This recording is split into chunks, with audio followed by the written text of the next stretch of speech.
ఇక ఐపీఎల్ ప్రియులు ఎంతగానో ఆసక్తిగా ఎదురుచూస్తున్న ఎస్ఆర్హెచ్ కేకేఆర్ మ్యాచ్ కు సమయం ఆసన్నమైంది. రేపు రాత్రి 7:30 గంటలకు కోల్కతా ఈడెన్ గార్డెన్ స్టేడియంలో ఇరు జట్ల మధ్య హై వోల్టేజ్ మ్యాచ్ జరగనుంది. అయితే ఇప్పటికే ఈ రెండు జట్లు కూడా మొదటి మ్యాచ్ ఓడాయి. దీంతో ఈ మ్యాచ్ మరింత ఉత్కంఠ భరితంగా మారనుంది. అయితే ఈ మ్యాచ్ లో ఏ జట్టు గెలిచే అవకాశం ఉంది అనేది ప్రస్తుతం ఉత్కంఠగా మారింది.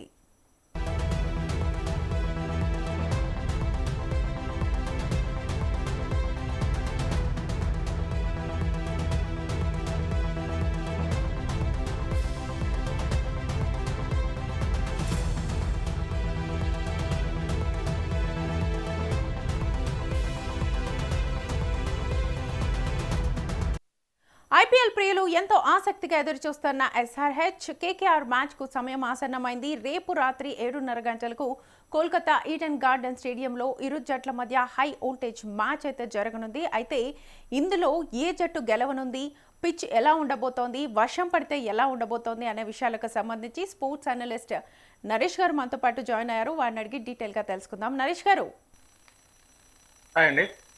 సో ఎంతో మంది ఐపీఎల్ కోసం ఈ ప్రియులు ఎదురు చూస్తున్నారు ఈ ఎస్ఆర్హెచ్ కేకేఆర్ మ్యాచ్ కి సంబంధించి. అయితే ఏ బలం జట్టు ఎలా ఉండబోతోంది? సన్ రైజర్స్ హైదరాబాద్ చూసుకుంటే ఈసారి ముందు నుంచి అనుకుంటున్నట్టు సీజన్ స్టార్టింగ్ లో బౌలింగ్ అయితే ఏదైతే వీక్నెస్ ఉందో అది ఫస్ట్ మ్యాచ్ లోనే పూర్తిగా మనకు కనపడిపోయింది. ఏదైతే డిఫెండింగ్ ఛాంపియన్ మీద ఎలా ఓడిపోయారు అనేది మనం స్పష్టంగా చూసాం. సో బౌలింగ్ చాలా వీక్ అయిపోయింది. బ్యాటింగ్ పరంగా మాత్రం దాదాపు అంత స్కోర్ చేసినా దాన్ని కాపాడుకోలేకపోయారంటే అంటే ఇక్కడ మనం చెప్పుకోవాల్సింది మినీ వేలంలో వీళ్ళు అంత ఫోకస్ పెట్టలేదు బౌలింగ్ ని బలపరుచుకుందాం అనే అంశం మీద. కమ్మిన్స్ లేకపోవడం, అలాగే షమీ లాంటి బౌలర్ని వదిలేసుకోవడం, ఇటువంటి కొన్ని మార్పులు వాళ్ళ బౌలింగ్ ని బాగా వీక్ గా మార్చేసినాయని చెప్పుకోవాలి. ఎందుకంటే ప్రతి మ్యాచ్ ని మనం ప్రతిసారి కేవలం ఒక క్రికెట్ మ్యాచ్ లో ఎప్పుడు కూడా అన్ని విభాగాల్లో బ్యాటింగ్, బౌలింగ్, ఫీల్డింగ్ అన్నింట్లో కంప్లీట్ గా మంచి 100కి 100% పెర్ఫార్మెన్స్ ఇస్తేనే విజయాలు అనేవి వస్తూ ఉంటాయి. సో ఇక్కడ ఓన్లీ బ్యాటింగ్ తోనే గెలుస్తాం. గత సీజన్ లో లాగా మనం చూసుకోవచ్చు. గత సీజన్ లో కూడా ఎక్కువ మ్యాచ్లు సన్ రైజ్ గెలిచింది బ్యాటింగ్ మీద ఆధారపడి గెలిచింది తప్ప బౌలింగ్ అయితే లాస్ట్ సీజన్ తో పోలిస్తే ఈసారి మరీ వీక్ గా అయిపోయింది. సో ఫస్ట్ నుంచి అనుకుంటున్నట్టు ఈ సీజన్ స్టార్టింగ్ నుంచి కూడా సన్ రైజ్ బౌలింగ్ అనేది పూర్తిగా బలహీనంగా ఉంది కాబట్టి అవతలకి అపోనెంట్స్ కి చాలా ఈజీ అయిపోతుంది. ఒకవేళ లక్కీగా వాళ్ళకి చేజింగ్ వస్తే కనుక లాస్ట్ మ్యాచ్ లో అదే జరిగింది కదా. అంటే మనకి వీళ్ళ అనుభవం లేని కొంతమంది బౌలర్లు లాస్ట్ మ్యాచ్ లో మనం చూసాం. వాళ్ళు ఎంతవరకు టీమ్ కంప్లీట్ గా మ్యాచ్ ని ఒంటి చేత్తో మలుపు తిప్పుతారు అనే ఒక ఎవరు కూడా లేరు టీంలో లేకపోవడం. కమిన్స్ ఉన్నా కూడా పూర్తి ఫిట్నెస్ సాధించలేదు కాబట్టి, ఇంజరీ పర్సన్ కాబట్టి, టీంతో ఉన్నా ఆటలేదు కాబట్టి ఇంకా ఈ నెక్స్ట్ మ్యాచ్ లో అంటే సీజన్ మొత్తం సగం సీజన్ అతను అందుబాటులో ఉండడు. సో అతన్ని రీప్లేస్మెంట్ చేసే బౌలర్ లేకపోవడం ఇక్కడ సన్ రైజర్స్ కి ప్రధానమైన ఒక బలహీనమైన పూర్తిగా బలహీన పడిపోయింది అనడానికి ఫస్ట్ మ్యాచ్ ఎగ్జాంపుల్ పర్ఫెక్ట్ గా. సో మరి ఈడెన్ గార్డెన్స్ వేదికగా కూడా మనం జరగబోయే ఈ మ్యాచ్ లో చూసుకుంటే అక్కడ ఈడెన్ గార్డెన్స్ పిచ్ కూడా బ్యాటింగ్ అనుకూలంగా ఉంటుంది కాబట్టి ఇక్కడ కూడా సన్ రైజ్ బౌలర్లకి ఒక విధంగా వాళ్ళ బౌలింగ్ స్ట్రెంత్ కి పరీక్ష అని చెప్పాలి ఈ మ్యాచ్. ఎందుకంటే ఈడెన్ గార్డెన్స్ లో ఎంత పెద్ద టార్గెట్ అయినా కూడా డిఫెండ్ చేసుకోవడం చాలా చాలా ఇంపాసిబుల్ అనమాట. అటువంటి పరిస్థితుల్లో ఇలాంటి వీక్ బౌలింగ్ ఉన్నప్పుడు మనం ఎంతవరకు సన్ రైజ్ బౌలర్లు ప్రత్యర్థిని కట్టడి చేయగలుగుతారు అనేది, ఎందుకంటే హోమ్ టీం కాబట్టి కోల్కతా ఎంతవరకు కట్టడి చేయగలుగుతారని చూడాలి. ఎందుకంటే కోల్కతా టీం ఎలా ఆడిందో మనం చూసాం. ఫస్ట్ మ్యాచ్ లో 221 రన్స్ చేశారు.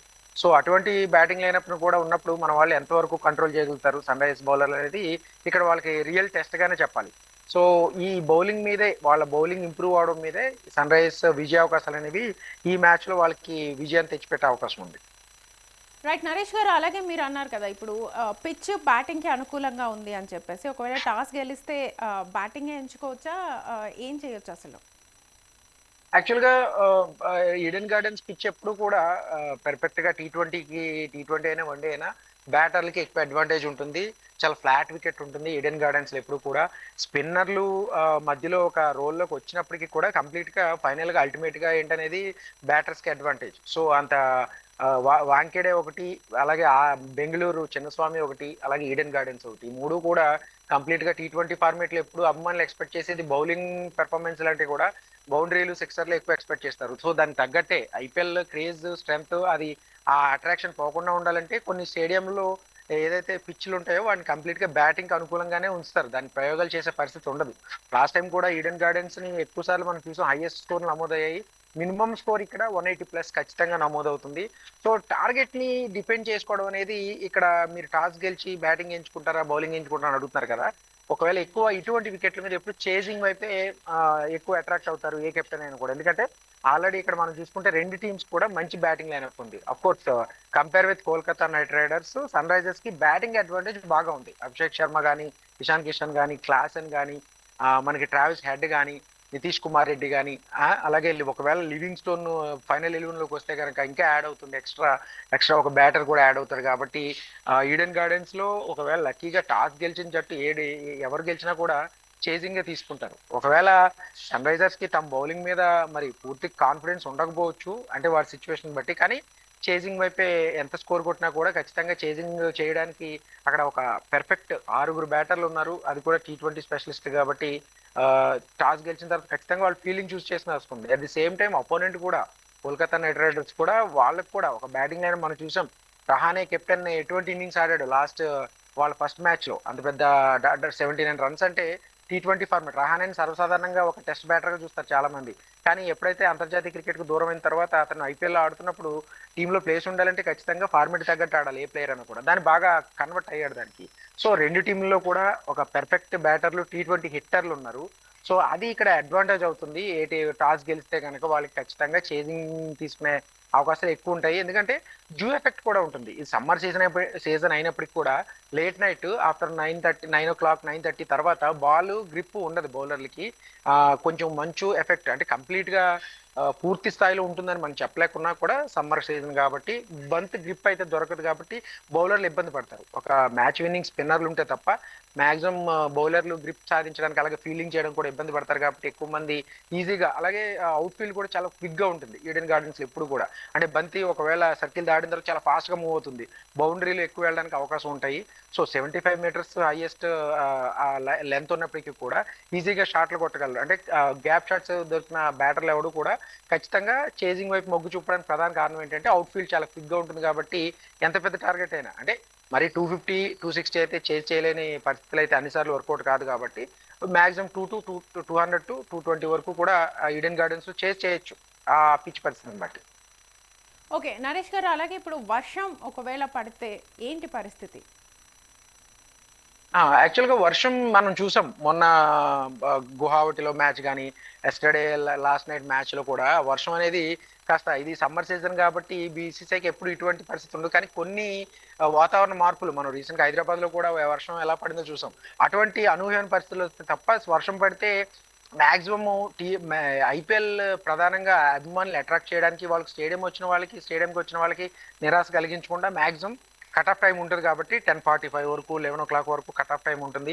అట్లీస్ట్ 5 hours మ్యాచ్ అనేది జరపడానికి అయితే వాళ్ళు ఎంపైర్లు కానీ మ్యాచ్ రెఫరీ కానీ ఎక్కువ ట్రై చేస్తారు. మాక్సిమం ఈ వర్షం సూచన అయితే పిచ్ రిపోర్ట్ ప్రకారం, వెదర్ రిపోర్ట్ ప్రకారం చూసుకుంటే కనుక ఒక ఫ్లాట్ వికెట్, అదే at the same time weather report చూసుకుంటే కనుక వర్షం వచ్చే సూచనలు అయితే పెద్దగా ఎక్కువ అయితే కనిపించట్లేదు. 5 to 10% కూడా ఛాన్స్ లేదనేది వెదర్ రిపోర్ట్ మీద తెలుస్తా ఉంది. కానీ లాస్ట్ నైట్ కానీ బిఫోర్ లాస్ట్ నైట్ మ్యాచ్ లో కూడా ఒక వర్షం పడినా కూడా కంప్లీట్ గా ఇబ్బంది అయితే కలిగించలేదు. సో పూర్తిగా సమ్మర్ సీజన్ కాబట్టి, సో ఆ విధంగా ఆలోచించినా కూడా ఒకవేళ వర్షం పడినా కూడా మాక్సిమం ఓవర్లు కట్ చేయకుండా కంప్లీట్ మ్యాచ్ ని రన్ చేయడానికే చూస్తారు. ఎందుకంటే ఇది కమర్షియల్ లీగ్ కాబట్టి స్పాన్సర్లు, అడ్వర్టైజ్మెంట్ స్లాట్స్ కానీ, ఈ వ్యూయర్షిప్ కానీ ఇవన్నీ కొన్ని ముడిపడి ఉంటాయి కాబట్టి మాక్సిమం వాళ్ళు ఎక్కువ ట్రై చేసేది ఏంటంటే పూర్తి మ్యాచ్ అభిమానులకు అందించాలని ఒక టార్గెట్ ఉంటుంది కాబట్టి మాక్సిమం పూర్తి మ్యాచే రెడీ చేస్తారు. ఒకవేళ కట్ ఆఫ్ టైంలు ఉంటాయి కాబట్టి T20 7:30కే కాబట్టి 10:45 వరకు కట్ ఆఫ్ టైం ఉంటుంది. 5 hours, అట్లీస్ట్ 5 hours మ్యాచ్ అయినా రన్ చేసే అవకాశాలు అయితే ఖచ్చితంగా ఉంటాయి. సో అటువంటి పరిస్థితి అయితే ప్రస్తుతం ఉన్న వెదర్ రిపోర్ట్ ప్రకారం లేదు కాబట్టి ఒక ఫుల్ మ్యాచ్ ని ఫ్యాన్స్ ఎంజాయ్ చేయొచ్చు ఈడెన్ గార్డెన్స్ లో. ఓకే, అలాగే ఇప్పుడు ఈ పర్టికులర్ మ్యాచ్ లో ఇరు జట్లు ఎంత స్కోర్ చేయొచ్చని మీరు అనుకుంటున్నారు? యాక్చువల్గా T20లో అంటే నౌవేడేస్ ఎలా ఉందంటే T20లో ఎంత పెద్ద స్కోర్ అయినా కాపాడుకునే పరిస్థితి లేదు.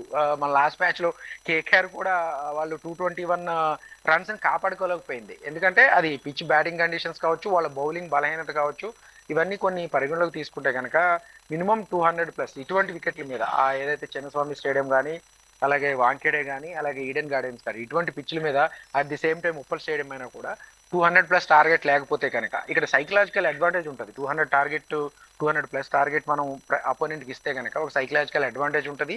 ఎనీ మూమెంట్ స్టార్టింగ్లో ఒక మంచి స్టార్ట్ వచ్చినా కూడా చివరిలో మ్యాచ్లు మలుపు తిప్పే అవకాశాలు అయితే ఉంటాయి కాబట్టి 200+ టార్గెట్ మినిమం ఇటువంటి పిచ్ల మీద పెడితే కనుక 50-50కి ఛాన్స్ ఉంటుంది. కానీ చేజింగ్ టీమ్కి ఎక్కువ అడ్వాంటేజ్ ఉండడానికి కారణం ఏంటంటే Eden gardens pitch conditions. So ఆ విధంగా చూసుకుంటే ఖచ్చితంగా 180 మినిమం స్కోరు, అంటే ఒక యావరేజ్ స్కోరు 200+ ఉంటే కనుక కాస్త అడ్వాంటేజ్ ఉంటుంది, సైకలాజికల్ అడ్వాంటేజ్. రైట్ నరేష్ గారు, థ్యాంక్ యూ. ఓకే అండి.